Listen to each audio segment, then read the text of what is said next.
The headline this week, parent company and the Glass House, both single state operators in California, both publicly traded. Glass House relatively recently as they de-SPACed. Terminated their agreement and $50 million investment. And we covered this a few weeks ago when they announced the agreement. And, to me, it was really interesting in the context of, I certainly think of them as two heavyweights in the prized state, the state that, everyone wants to win. Very similar approaches in the sense of we're going to build brands here and we're going to take them to the rest of the U.S. But then they had this supply agreement kind of working together behind the scenes. And I remember I talked to Graham Farrar over there a while back and kind of mentioned that. And he's at Glass House, and he mentioned it's kind of like an Apple-Samsung relationship where Apple was making iPhones and Samsung's providing the memory, the flash memory for those phones, even though Samsung is producing competitive phones, right, to the iPhone with Android phones, like their Galaxy line. And I thought that was an apt analogy, but for whatever reason, this seems to have fizzled out. And there's not a lot of detail in the press release. They just made the announcement. So kind of just a notable news item. Any thoughts on that, Emily? Yeah, I mean, all of these transactions that we're seeing in the industry are very complex. I mean, we talked about the True Leaf Harvest transaction. This is more of a partnership for supply agreement or an offtake agreement, but also very complex. And I think that the analogy is very interesting because, while we're looking at competing in these markets, we still have so far to go to lift it up and to get it to the next level and really to get the supply into the market. And this seemed like that's what they were going to achieve by coming together, but I know because we work on a lot of transactions that there's the starting line and then there's the next starting line. So it's almost like a finish line that then begins again. And they were marching towards the final details on the offtake agreement. And it was going to be a beast of an agreement, a very large and significant one for both parties. And so they just couldn't get to the terms, the final terms. And this does happen a lot from that initial agreement to the final details of these agreements. But this is like a first of a big one in our industry that where it kind of got going and it didn't really get off the official starting line. So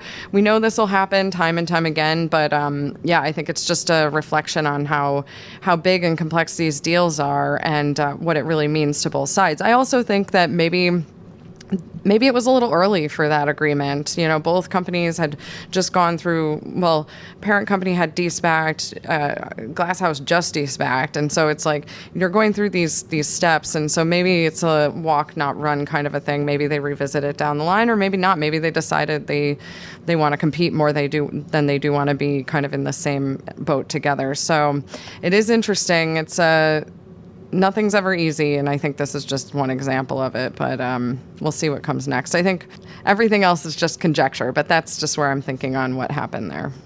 Right. Yeah, certainly it sounded like a complex agreement, and the timing, the time span of the agreement was pretty large, and lots can change in the California market. Lots can change with federal legalization within 10 years, happening.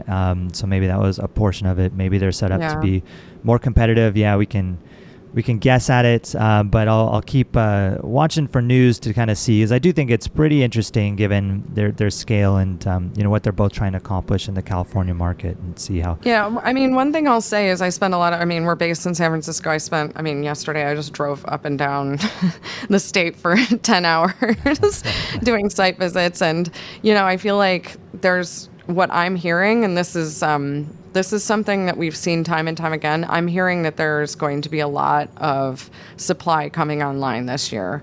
Last year we had supply issues here in California. I remember with Sublime, we were having consistency and, just steady access to supply issues in terms of, the raw material or cannabis that's going into finished goods. And so I think there was a lot of effort across the state put into cultivation, and people are really trying to get this geared up. I think that the state's just maturing. Some of that was due to some of the licensing challenges and some groups deciding not to participate in the legal market and sidestep out into the illicit again. But we are definitely going to see more supply coming online this year. And of course, barring fires, whatever Right. else may happen. But all things considered, I'm hearing that a lot of cannabis was planted between last fall and this year, and so it should be a different time. And so maybe there was some consideration around that from parent company and Glass House in terms of being able to access the biomass or the plant that they needed. So.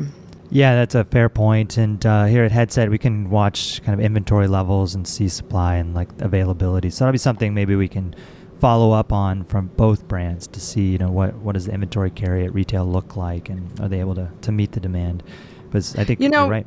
Oh, sorry, but I was just going to say, you just hit on a data point that we use so much here at Poseidon as those inventory levels as we're watching the different categories of products growing and gaining investment, frankly. And those inventory levels have been very helpful for us to understand, what you see on social media, what you see being pushed into marketing, where it seems like brands are getting incredible traction, and then you actually see what's going on the sell-through of those products. It's really, it's a good point, and something we should definitely we should follow up on that and track that throughout the rest of this year as more plant matter comes online in California, more supply.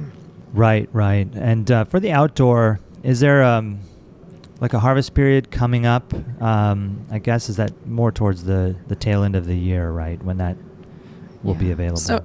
Right. So that's a great point. So that we've got in California, we've got some big indoor, we've got a lot of greenhouse coming online, more and more greenhouses getting better and better at cultivating.